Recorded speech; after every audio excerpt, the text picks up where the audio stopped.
लूका का सुसमाचार अध्याय 7 वचन 13 से लेकर 15 तक मैं पढ़ रहा हूं, अच्छी तरह सुनिए।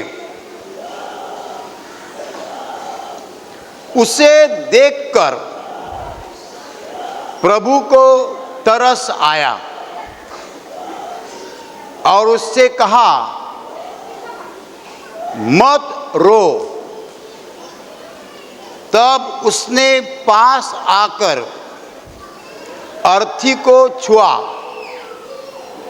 और उठाने वाले ठहर गए। तब उसने कहा,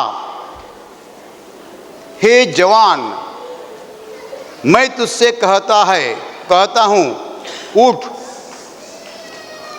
तब वह तुरंत उठ बैठा और बोलने लगा। उसने उसे उसकी मां को सौंप दिया। Hallelujah, hallelujah, hallelujah, hallelujah, hallelujah, hallelujah. भाई और बहनों, हम जानते हैं कि एक चमत्कार हो गया है कि एक जवान लड़का मर चुका था और उसकी माँ जो थी वो विधवा थी और वो उसका इकलौता बेटा था। यीशु एक गांव जा रहा था और गांव के फाटक पर ये सब लोग जा रहे थे उस लाश को लेकर, मुर्दे को लेकर। और जब वो जा रहे थे, उस जवान की माँ विधवा बहुत रो रही थी, क्योंकि वो उसका इकलौता पुत्र था और वो विधवा थी, उसको दूसरी आशा नहीं थी। Hallelujah, hallelujah.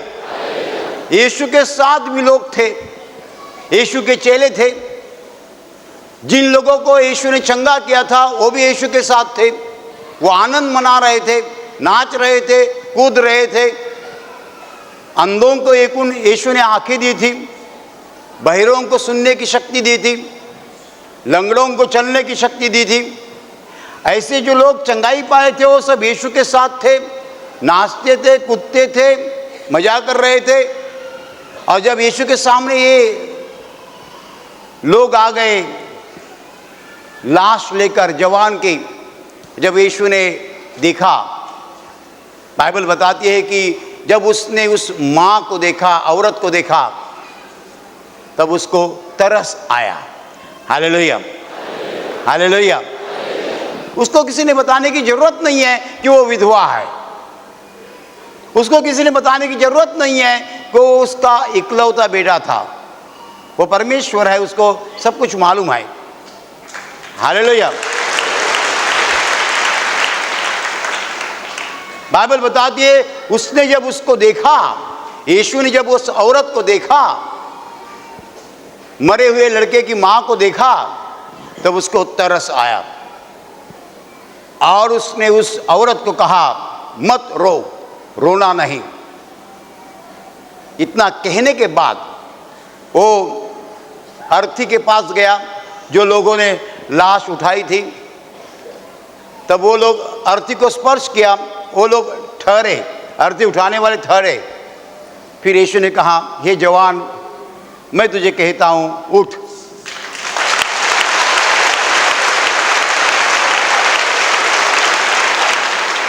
उसी वक्त वो जवान उठा और उठने के बाद यीशु ने, बाइबल में और लिखा है, यीशु ने उस जवान को उठा और बोलने लगा और यीशु ने उस जवान को अपनी मां के हाथ सौंप लिया।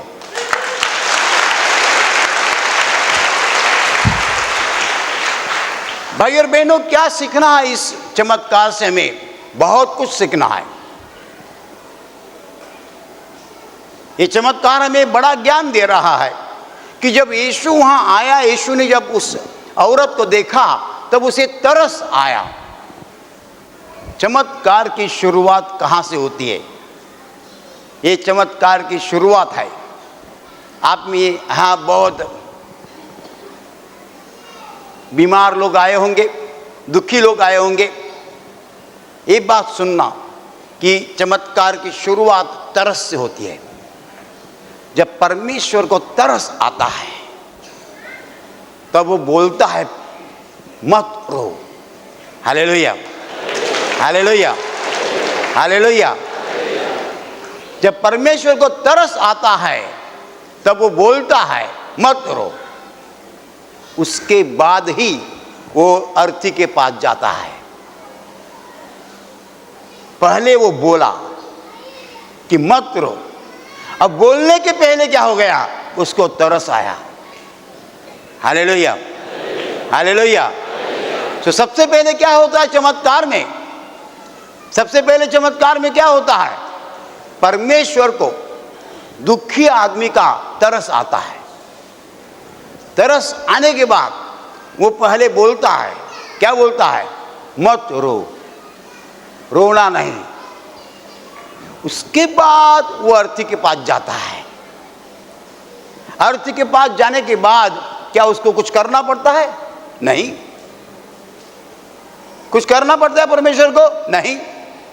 उसने कहा, हे जवान, मैं तुझसे कहता हूं। मैं में सब अर्थ है। मैं यानी कौन? मैं ईश्वर का इकलौता पुत्र संसार में आया हूं, स्वर्ग छोड़ के आया हूं। जो कुछ दिखता है नहीं दिखता है वो सब मैंने निर्माण किया है। हे जवान, मैं तुझसे कहता हूं, उठ गया।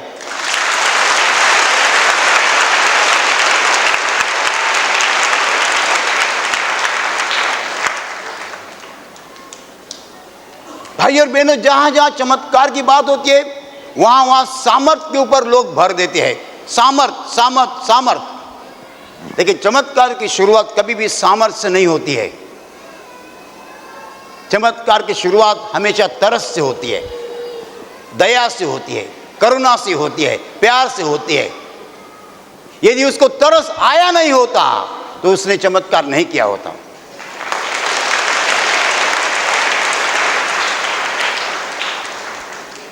यदि उसको तरस आया नहीं होता तो अर्थी के पास वो जाता नहीं। और तरस आने के बाद पहली चीज वो जो करता है वो बोलता है मत रो। ये उसके शब्द बहुत भारी है। हालेलुया। मरे हुए आदमी को जिंदा करने से यीशु के ये जो शब्द है मत रो, ये भारी है। कोई आदमी नहीं बोल रहा है, संसार का निर्माण करता बोल रहा है मत रो। यदि मैं तुझे कहता हूं मत रो तो तुझे रोने की जरूरत नहीं है, तुझे रोने की जरूरत नहीं है। Hallelujah, hallelujah, hallelujah, hallelujah, hallelujah, hallelujah, hallelujah, hallelujah. भाई और बहनों, बहुत से लोग यीशु मसीह के पास आने के बावजूद भी चमत्कार का अनुभव नहीं लेते हैं। वो चंगाई पाया, वो चंगाई पाया, लेकिन मैं क्यों नहीं पाता? आज मैं जवाब देना चाहता हूं, क्योंकि परमेश्वर को तेरा तरस ही नहीं आ रहा है।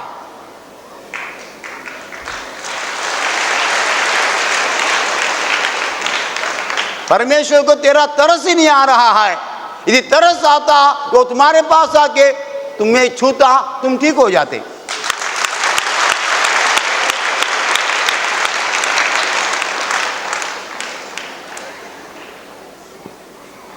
सामर्थ्य यानी क्या? वाणी का दुकान है, जाके पैसा दो चीज लो। यहां कोई समझेगा मैं 10,000 दान दूं ठीक हो जाऊं। ये वाणी का दुकान नहीं है, किराना का दुकान नहीं है, पैसा दो और लीजिए। जो ठीक करने वाला है उसको तुम्हारा तरस आना चाहिए।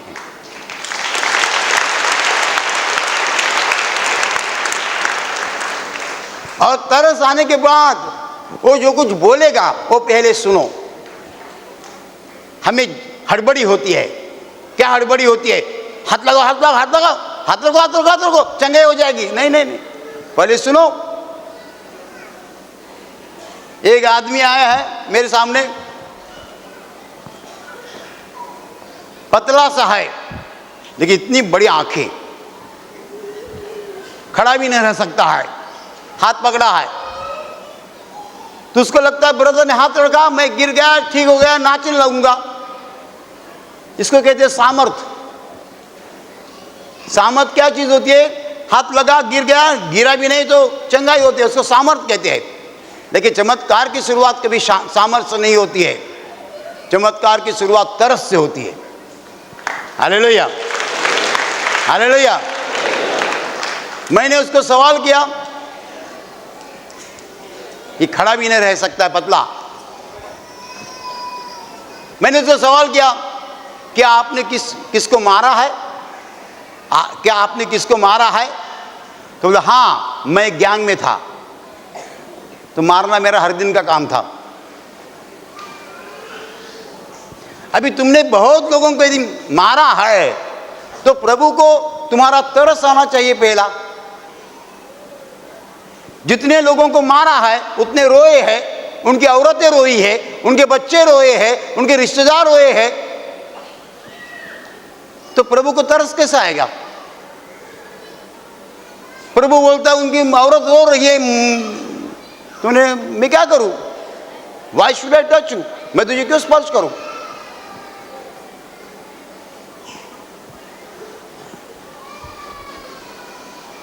ब्रदर हाथ लगाएंगे, मैं गिर जाऊंगा, मैं चंगाई हो जाएगी। ठीक है, वाणी का दुकान है, पैसा दो माल लो। जो चंगाई करने वाला है उसको तरस ही नहीं आ रहा है। हाथ लगाने में क्या है? हाथ में 10 बार लगा सकता हूं, इससे चंगाई नहीं दी। तो वो जवान लड़के को यीशु ने कैसा उठाया? चमत्कार की शुरुआत कैसे हो गई? जब यीशु ने उस औरत को देखा, हा, क्या किया?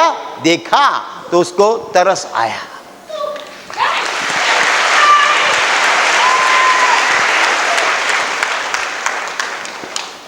तरस आया, तरस आया, तरस आया।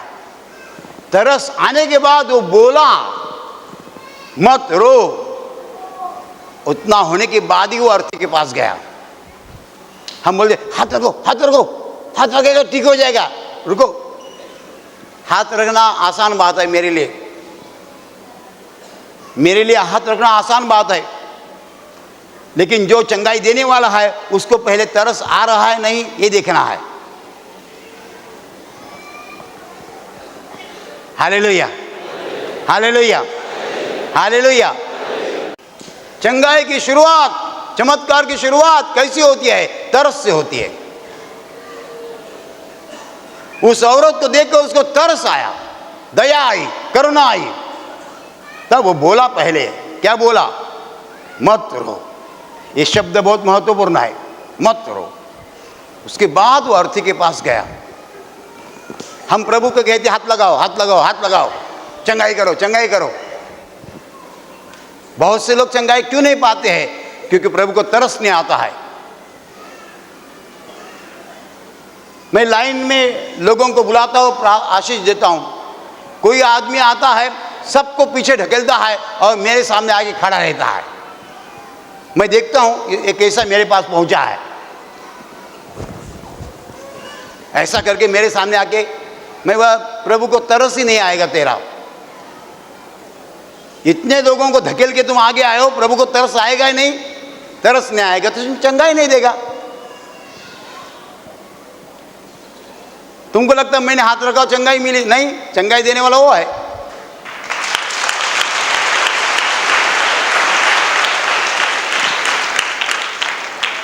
प्रभु पूछता है, तू तेरे पड़ोसी को क्षमा करने के लिए तैयार है? नहीं। तू तेरे पाप की कबूल करने के लिए तैयार है? नहीं। तो प्रभु बोलता है, मुझे तेरा तरस ही नहीं आ रहा है। तरस नहीं आ रहा है तो मैं क्यों छूऊंगा? मैं छूऊंगा नहीं, वापिस जाओ। कोई आदमी होता है प्रभु के सामने खड़ा है, प्रभु मैं पापी हूँ, पापी हूँ प्रभु, मैंने बहुत पाप किए, बहुत लोगों को मारा है, बहुत लोगों को पैसा चोरा है, प्रभु मुझे क्षमा करो, क्षमा करो। जब वो बोलता है, दिल से बोलता है, तो प्रभु को तरस आता है।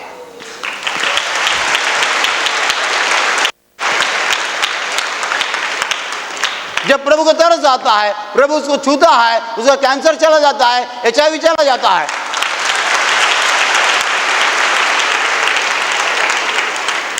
कोई आदमी रहता है, प्रार्थना के लिए खड़ा रहता है, उसको डायबिटीज है, सीधा खड़ा रहो, हाँ, सीधा खड़ा रहो। ये सब प्रभु देखता है। प्रभु बोलता है मुझे तेरा तरस ही नहीं आ रहा है। बगल में जो आदमी है बेचारा प्रार्थना के दौरान हिल रहा है, उसको पता नहीं उसको हिल रहा है, इसके शरीर को लगा, सीधा खड़ा रहो। प्रभु का कैमरा चालू है, ये दूसरे को बोलता है सीधा खड़ा रहा। प्रभु बोलते तुझे तेरा में जो तरस ही नहीं आ रहा है, उसका तुम्हारा डायबिटीज वैसा ही रहेगा।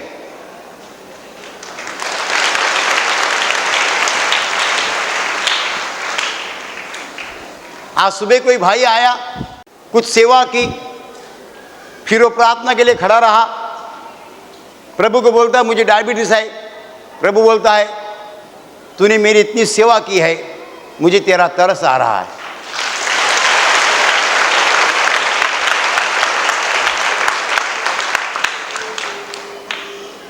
अहंकारी लोगों का तरस प्रभु को कभी नहीं आता है।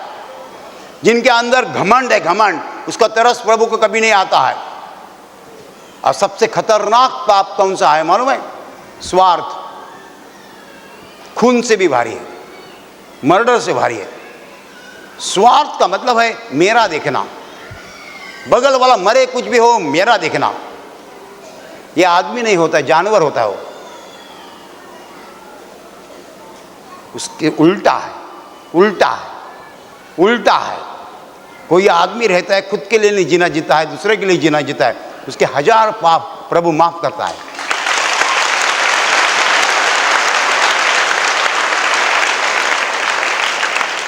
आज की दुनिया की जो हालत नरक की नाई हो चुकी है, उसका एक ही कारण है, स्वार्थ। एक ही कारण स्वार्थ है। प्रभु ने कहा दिया करो तो दिया जाएगा, कोई देने के लिए तैयार नहीं है। जो लोग दूसरों को देते हैं उनके 1000 पाप प्रभु माफ करता है।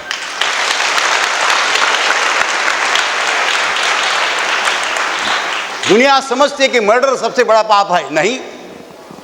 व्यभिचार सबसे बड़ा पाप है, नहीं। चोरी सबसे बड़ा पाप है, नहीं। सबसे बड़ा पाप स्वार्थ है। मराठी में इसके लिए और एक शब्द है, अप्पल पोटेपना, अपना ही पेट देखना।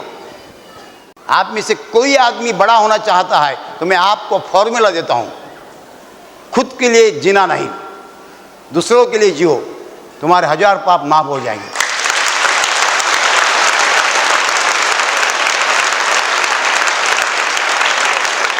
भाई और बहनों, यीशु का काम, परमेश्वर का काम कोई वाणी का दुकान नहीं है, किराना का दुकान नहीं है, पैसा दो माल ले जाओ, वैसा नहीं है। हाथ रखो चंगाई पाओ, नहीं। पहले प्रभु को तरस आना चाहिए। तरस आने के लिए हमारा जीवन वैसा चाहिए, हमारे शब्द वैसे चाहिए, हमारा काम ऐसा चाहिए। कई साल पहले की बात है, आदमी इस केंद्र में प्रार्थना के लिए आया था। पहले उसका लड़का आया, 18 साल का लड़का था। उसने कहा कि क्या मेरे पिताजी को आप यहाँ केंद्र में प्रार्थना के लिए लेंगे? लड़का इतना अच्छा था, इतना अच्छा था। क्या हो गया तुम्हारे पिताजी का? बोलते अखंड वेदना है पेट में, नॉन स्टॉप दर्द हो रहा। लड़के को देखकर हमने कहा लाओ तुम्हारे पिताजी को। पिताजी के लिए लड़का आया है, 18 साल का लड़का। उस आदमी को यहाँ लाया 4 दिन के शिविर के लिए। 4 दिन में जरा भी चंगाई नहीं पाया। एक बार तो इतना दर्द बढ़ गया कि हम लोगों ने डॉक्टर को बुलाया। क्यों बुलाया? कोई ना कहे यहाँ डॉक्टर नहीं रहता है, क्या करेंगे। पहला शिविर हो गया, हमने कहा और एक शिविर करो। दूसरे शिविर के दौरान ये आदमी चंगाई पाया। हालेलुया। जब यह आदमी यहाँ शिविर कर रहा था, उसकी औरत और उसका बेटा उसकी सेवा कर रहे थे। इतनी सेवा, इतनी सेवा, चाय खाना जो चाहिए हो बेटा और औरत कर रहे थे। दूसरे शिविर में वो चंगाई पाया। हमने कहा और एक शिविर करो, वो बोलते नहीं मैं घर जा रहा हूँ। ठीक है, लेकिन घर जाने के पहले हमने क्या देखा, ये आदमी चंगाई पाने के बाद अपने औरत के ऊपर और अपने बेटे के ऊपर इतना गुस्सा करता था, इतना डांटता था उनको। मैंने जब देखा, प्रभु जिस बेटे के कारण इस आदमी को हमने यहां लिया, जिस बेटे ने हमारे आंखों के सामने सेवा की, उसको ही डांटता है। औरत को डांटेगा तो चलेगा, लेकिन बेटे को कैसे डांट सकता है? मुझे बहुत दुख हो गया। मैंने कहा प्रभु ये आदमी संसार में रहने का लायक नहीं है, पात्र नहीं है। वह आदमी चंगाई पाके घर पे गया, 10-15 दिन के बाद खबर आ गई मर गया। क्यों मर गया? इतना स्वार्थ जिस आदमी में भरा है वो इस संसार में रहने का लायक नहीं है, पात्र नहीं है।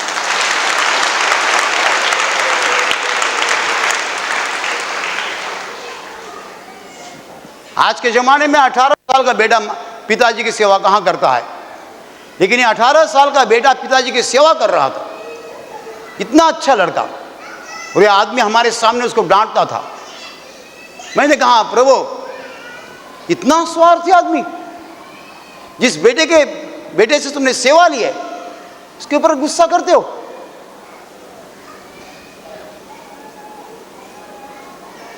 भाई और बहनों, जब तक प्रभु को आपका तरस नहीं आता है तब तक प्रभु आपको छुएगा नहीं। हालेलुया। और यदि प्रभु छुएगा नहीं तो प्रभु के चेले ने 10 बार भी हाथ रखे तो आपको चंगाई नहीं मिलेगी। हाँ, मैं फलाना जगह प्रार्थना के लिए जाता हूं, वहां मैं चंगाई नहीं पाया। चेले का दोष नहीं है, तुम्हारा तरस प्रभु का आता ही नहीं। तो चेला हाथ रखता है बेचारा, लेकिन प्रभु कहता है इसका वर्तन बुरा है, उसके विचार बुरे हैं, इसका काम बुरा है, मुझे नहीं तरस आ रहा है। Hallelujah, hallelujah. क्यों नहीं पाते सब लोग चंगाई? क्योंकि प्रभु को उनका तरस ही नहीं आता है। तरस क्यों नहीं आता है? मैं उसको क्षमा नहीं करूंगा, उसको क्षमा नहीं करूंगा, मैंने क्या पाप किया है? और ऐसा करो, ये बाजू में मारो।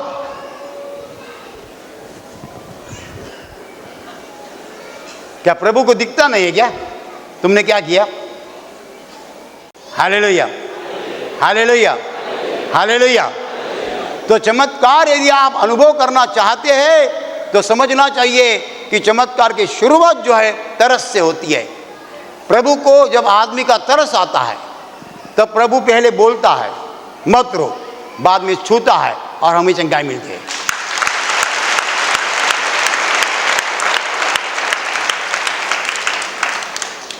दिन भर आप यहाँ कहाँ रहते, कैसे रहते, प्रभु देखता है। एक बार पुराने केंद्र में प्रार्थना चालू थी, लोग प्रार्थना में भाग ले रहे थे। एक लड़का कहाँ बैठा था ऊपर, मजाक कर रहा था। जब मैंने कहा प्रार्थना के अंत में कि अभी बीमार हिस्से पर हाथ रखो, तो वो तुरंत कूदा नीचे आया, बीमार हिस्से पर हाथ रख रहा है। जब मैं कह रहा था दूसरों को क्षमा करो तब वो हंसता था। जब मैं कह रहा था पाप की याद करो, कबूल करो, तब वो हंसता था। जब मैंने कहा कि बीमार हिस्से पर हाथ रखो, तुरंत नीचे उतर के हाथ रखने लगा। हाथ रखा तो चंगाई मिलेगी ना। हाथ रखने से यदि चंगाई मिलती है तो इतनी देर प्रार्थना में भाग लेने की जरूरत ही क्या है? जो लोग चंगाई पाते हैं, क्या वो प्रार्थना में भाग ले इसलिए पाते हैं? नहीं। सुबह से वो क्या कर रहे हैं? परमेश्वर का कैमरा चालू है ऊपर से। सुबह 9:30 बजे आप आए यहाँ या 9 बजे आए, तब से क्या चालू है आपका? ऊपर से वो देख रहा है, तभी वो 5:15 बजे स्पर्श करेगा। और जिनका तरस उसको बहुत आता है, उनके लिए वो 5:15 बजे भी रुकता नहीं है, वो 10 बजे भी चंगाई देता है।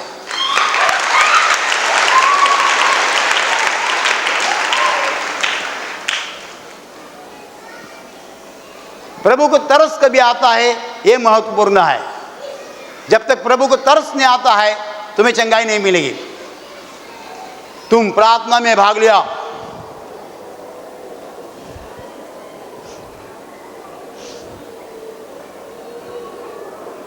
ऐसा करने से चंगाई मिलेगी नहीं। चंगाई कभी मिलती है जब प्रभु को तरस आता है।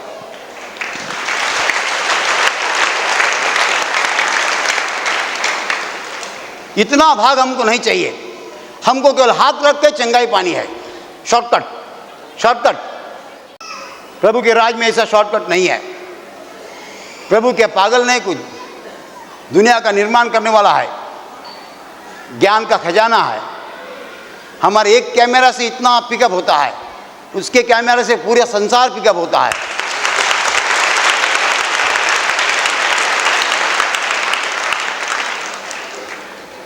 उसका ज्ञान जो है अमर्याद है, असीम है, वो सब कुछ जानता है। उसकी बुद्धि की तुलना नहीं हो सकती है। तो प्रभु को कोई फंसा नहीं सकता है, मूर्ख नहीं बना सकता है। तुम क्या बोलते हो, क्या सोचते हो, क्या करते हो, उसका पूरा रिकॉर्ड उसके पास है।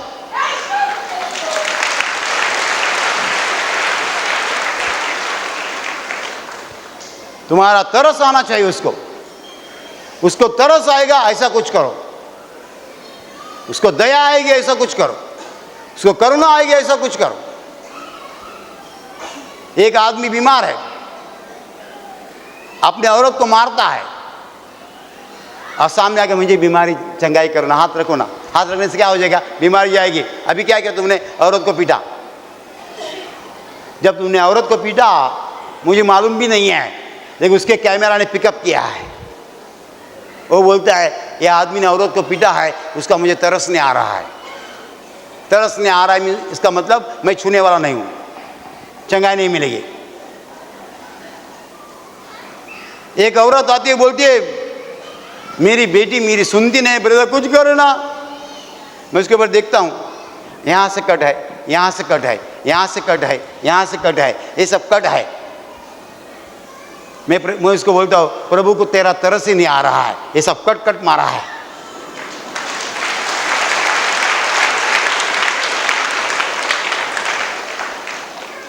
कोई जवान आदमी आता है, ऊपर वाला सब खुला रहता है, बाल दिखते हैं, इतनी बड़ी चेन डाली है, गॉगल मारा है। ए साहब गुंडा, प्रभु को तेरा तरस ही नहीं आ रहा है।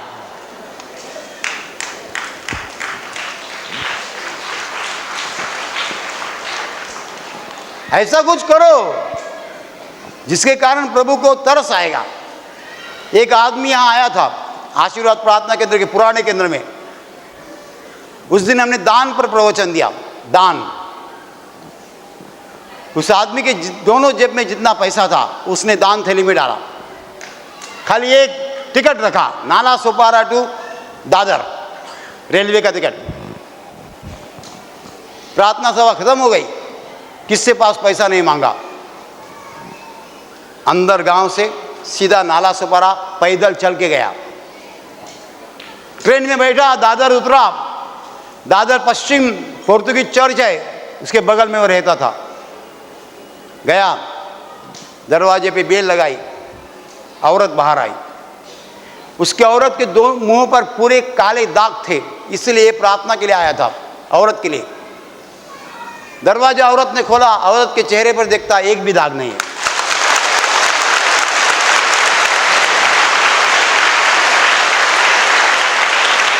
जब मैंने प्रवचन दिया दान के ऊपर, बहुत लोग वहां मौजूद होंगे जिनकी जेब में हजारों रुपए थे।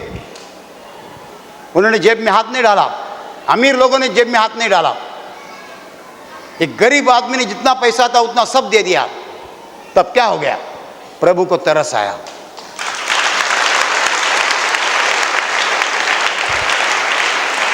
क्या हो गया प्रभु को, जिस दिन मैं मजबूत हूं,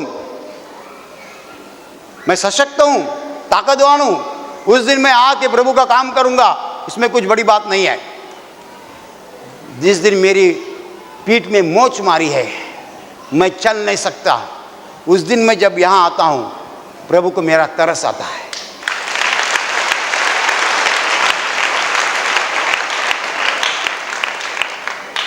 करीब 1 महीना मैं ऐसा चल के आया था। सब लोगों को थोड़ी पता होता है, कोई लोगों को लगता है ब्रदर स्टाइल मार रहे हैं, ऐसा आया था मैं, ऐसा।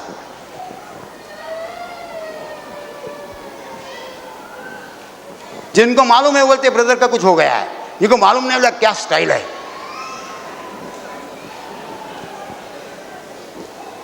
हालेलुया। वो स्टाइल नहीं थी। बाथरूम में बादली उठाते वक्त मेरे पीठ में मोच मारी थी 1 महीना, लेकिन एक दिन भी मैं एब्सेंट नहीं रहा, एक दिन भी नहीं एब्सेंट।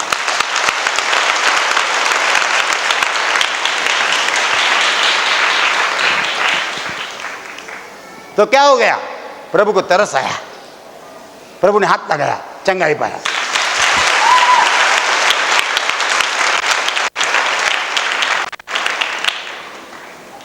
मैं ऐसा भी कर सकता था, मुझे मोच मारी है तो मैं बेड पे रह सकता हूं, यहां कोई और प्रवचन देगा, केंद्र और कोई चलाएगा, मुझे आने की क्या जरूरत है, मैं क्यों मेहनत करूं? क्या हो जाता मालूम है? मोच बढ़ जाती। प्रभु बोलेगा मुझे तेरा तरस ही नहीं आ रहा है।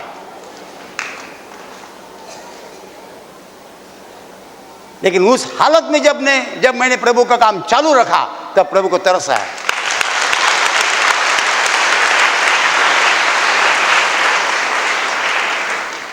टच गिरो चंगाई पाओ, ये फॉर्मूला चलता नहीं है। तरस, तरस बोलो, जोर से बोलो। मैं जबरदस्ती से तुम्हारे मुंह से निकाल रहा हूं। प्रभु को क्या आना चाहिए? एक पिताजी अपने बेटे की सेवा करता है, तब पिताजी का प्रभु को तरस आता है। एक माँ अपनी बेटी की सेवा करती है, प्रभु को माँ का तरस आता है, क्या कर रही है। जब हम दूसरों के लिए कुछ करते हैं, प्रभु को हमारा तरस आता है।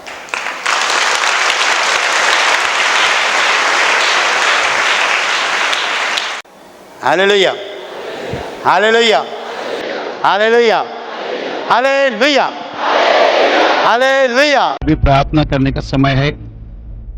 आंखें बंद कीजिए। मैं आपके लिए प्रार्थना करने चाह रहा हूं। आपके शरीर के जिस हिस्से को बीमारी है, उस हिस्से पर हाथ रखिए विश्वास के साथ। प्रभु यीशु खुद आपको स्पर्श करेगा और चंगाई देगा। आपके शरीर में से हर बीमारी प्रभु यीशु के पवित्र नाम नष्ट हो जाए। आपके जीवन में जो कुछ दुख है, प्रभु यीशु के पवित्र नाम नष्ट हो जाए। और आपके जीवन पर और आपके परिवार पर प्रभु यीशु की महान आशीष है।